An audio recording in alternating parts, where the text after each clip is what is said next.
Hello everyone, आज की video में हम करेंगे अपने ऑब्जेक्टिव टाइप क्वेश्चंस जो बेस्ड हैं हमारे चतुर्भुज पर, मतलब क्वाड्रिलेटरल। तो पहला क्वेश्चन है वर्ग। वर्ग की परिभाषा या वर्ग किसे कहते हैं, किसी भी तरीके से ये क्वेश्चन आपको आ सकता है। इसका आंसर है इसकी चारों भुजाएं समान होती हैं, चारों कोण समान होते हैं तथा समकोण होते हैं। मतलब जो चारों कोण हैं वो 90-90 डिग्री के होते हैं।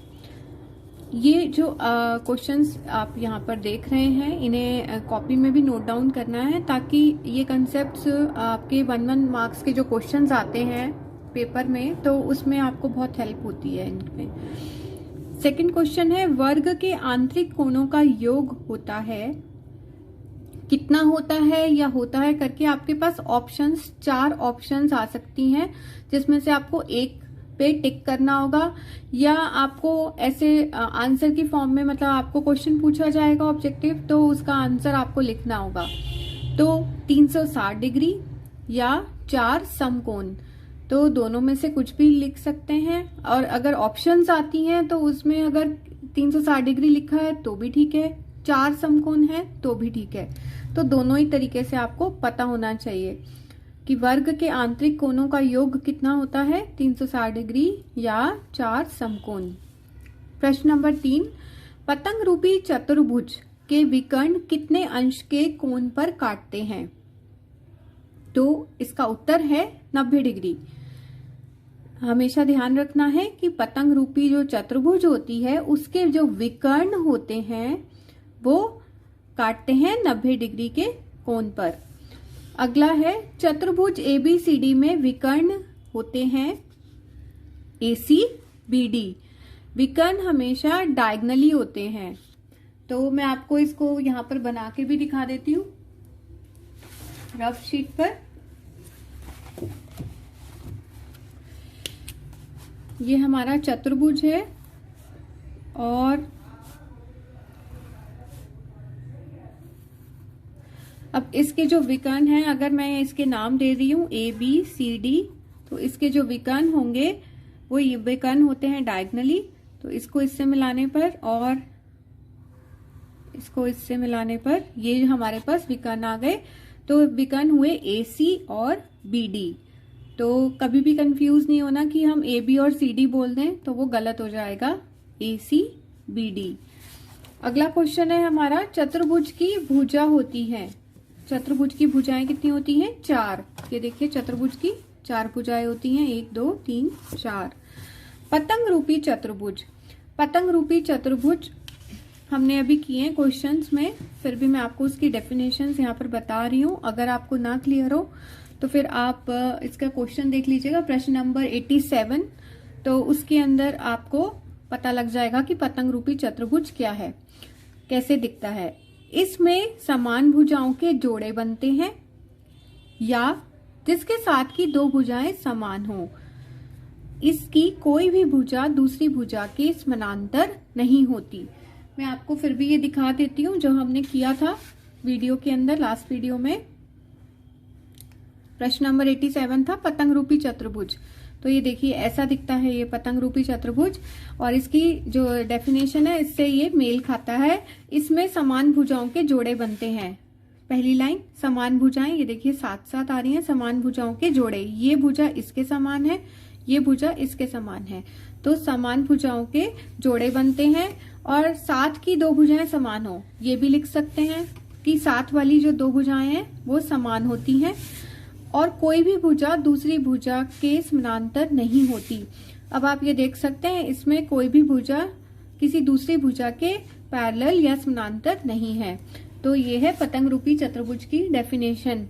हमने कुछ भी रट्टा नहीं मारना है, कंसेप्ट समझ आएगा, क्लियर होगा तो हमें याद करने में कोई भी दिक्कत नहीं आएगी। चतुर्भुज में विकर्ण होते हैं। कितने विकर्ण होते हैं चतुर्भुज में? 2। अभी हमने किया भी है ये। तो कई बार ऑप्शंस आ जाती हैं, नंबर्स लिखे होते हैं कि बताइए 2 4 6, ऐसे आपको कंफ्यूज करने के लिए 4 ऑप्शंस आ जाएंगी। तो आपको याद रहेगा कि कितने थे हमने, और पता होगा चतुर्भुज के बारे में तो आप लिख पाएंगे। अगला प्रश्न है समलंब चतुर्भुज किसे कहते हैं? इसकी केवल दो भुजाएं समानांतर होती हैं। समलंब चतुर्भुज की केवल दो भुजाएं समानांतर होती हैं। समचतुर्भुज का यदि एक कोण 70 डिग्री का है, समचतुर्भुज मतलब जिसकी चारों भुजाएं समान होती हैं, अगर उसका एक कोण 70 डिग्री का है तो शेष कोण कितने कितने अंश के होंगे। तो अगर एक कोण दिया हुआ है हमें 70 डिग्री का, तो हमें ये पता होता है कि समचतुर्भुज के आमने सामने के जो कोण हैं वो बराबर होते हैं। तो दूसरा कोण भी हमारे पास हुआ 70 डिग्री का, मतलब हमारे पास 70 डिग्री के यहाँ पर दो कोण तो हमारे पास आ ही गए। एक कोण दिया हुआ है, उसके सामने का कोण उसके बराबर होगा, तो ये 70 डिग्री हो गए। टोटल कर लिया, इनको जोड़ लिया, ये हुआ 140। हमें पता है कि चतुर्भुज के चारों कोणों का योग होता है 360 डिग्री। 360 डिग्री में से 140 घटा देंगे तो हमारे पास आया 220 डिग्री। 220। अब हमें निकालने कितने रहे हैं, दो कोण और निकालने हैं। दो कोण हमें पता लग गए हैं, तो 220 को हम देंगे 2 से भाग, तो ये हमारे पास आ गया 110 डिग्री। ठीक है, ये भाग देने पर 110 आएगा। तो ये अब 110 डिग्री का एक तीसरा कोण हो गया और चौथा भी 110 डिग्री का हो गया। तो हमारे पास आंसर जो आएंगे, समचतुर्भुज का शेष कोण कितने कितने अंश के होंगे, 70 डिग्री, 110 डिग्री, 110 डिग्री, और एक हमारे पास ऑलरेडी दिया हुआ था। तो वहां पर इस तरीके से आपको सीधा उत्तर भी पूछ सकते हैं। ऑप्शंस, 4 ऑप्शंस लिखी भी आएंगी, तो उनमें से जो ये वाली ऑप्शन होगी उस पे आपको टिक करना है। कब टिक करना है, जब आपको एक कोण 70 डिग्री का दिया हुआ है। मान लो यहाँ पे ये एक कोण कोई और डिग्री का दिया हो, 60 डिग्री का दिया हो, 80 डिग्री का दिया हो, तो उसके अकॉर्डिंग आपके यहाँ के कोण चेंज हो जाएंगे। कैसे हो जाएंगे वही आपको कैलकुलेट करना है। तो आपको पता होना चाहिए कि कैलकुलेट कैसे करना है। अगला हमारा प्रश्न है, यदि चतुर्भुज के चारों कोणों का अनुपात 1:3:5:7 हो तो सबसे छोटा कोण होगा। अब हमें चारों कोणों का अनुपात दिया हुआ है चतुर्भुज के। हमें पता है चतुर्भुज के चारों कोणों का योग होता है 360 डिग्री। तो अब हम यहाँ पर इनको पहले जोड़ लेंगे। इसको जोड़ेंगे तो 7 5 12, 12 और 3 15, 15 और 1 16। टोटल हमें पता है 360 डिग्री होता है। 360 डिग्री को 16 से भाग दे देंगे, जो हमारा टोटल जोड़ था। तो 16 दूना 32 और फिर से 16 दूना 32, क्योंकि 16 3 48, तो वो बड़ा हो जाएगा। तो हमारे पास ये लगभग, और 16 हमें यहाँ पर दशमलव लग गया, और 16 पंजे हमारे पास 0 आ गई, तो 16 पंजे 80, तो 22.5 मतलब 22.5। 5 को हम, ये 0.5 को हम 1/2 भी लिख सकते हैं। तो ये अब हमारे पास, अब ये 22.5, 22.5 या 22, 22.5 एक ही बात है, 1/2।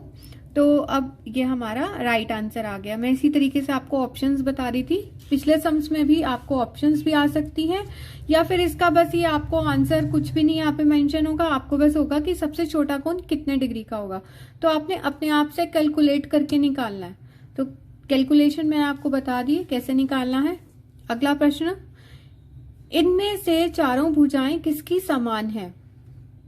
समानांतर चतुर्भुज, हमें पता है समानांतर चतुर्भुज की तो आमने सामने की भुजाएं बराबर होती हैं, और आयत की भी आमने सामने की बराबर होती हैं, और विषम का मतलब तो असमान ही हो गया।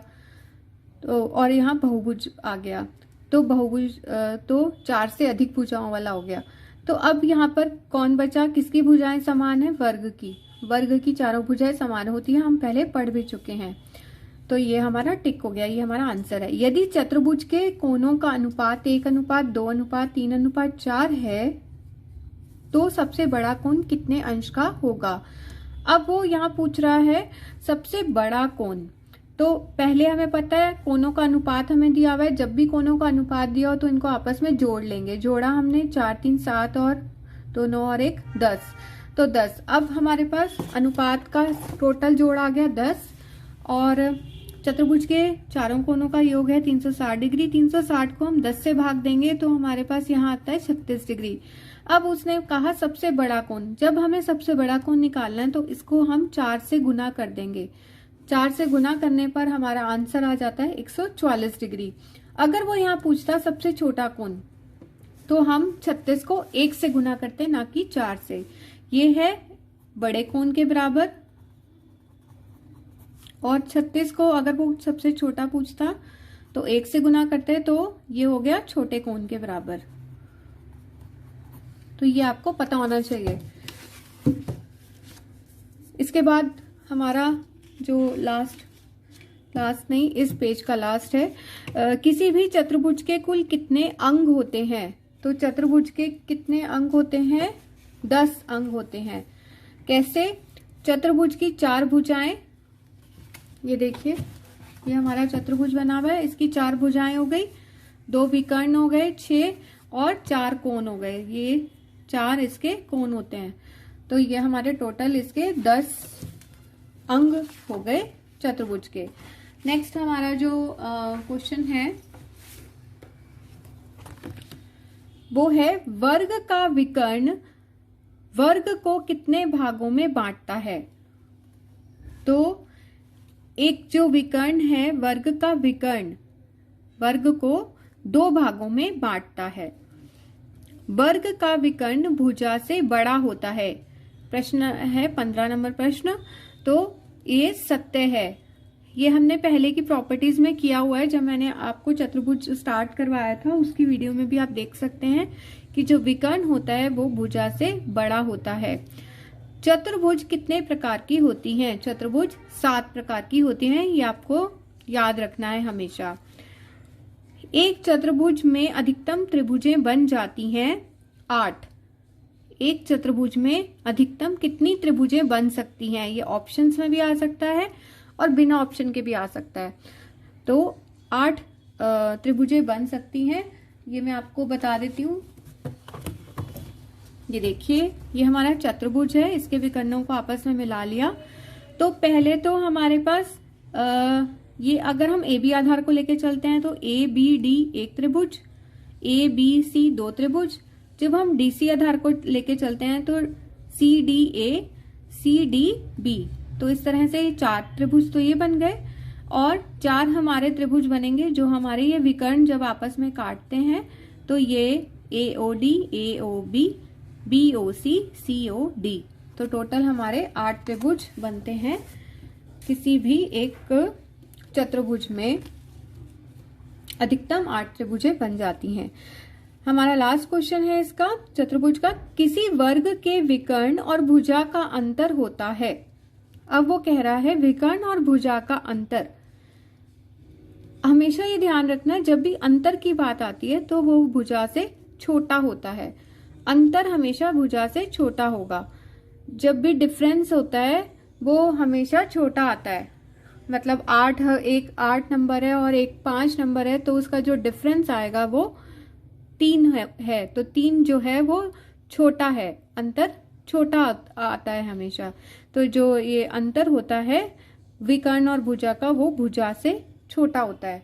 तो ये हमारा हमेशा याद रखना है, चाहे ऑप्शंस में आए चाहे बिना ऑप्शन के सिर्फ उत्तर लिखने को आए। तो ये थे हमारे चतुर्भुज से related objective type questions. Thank you so much.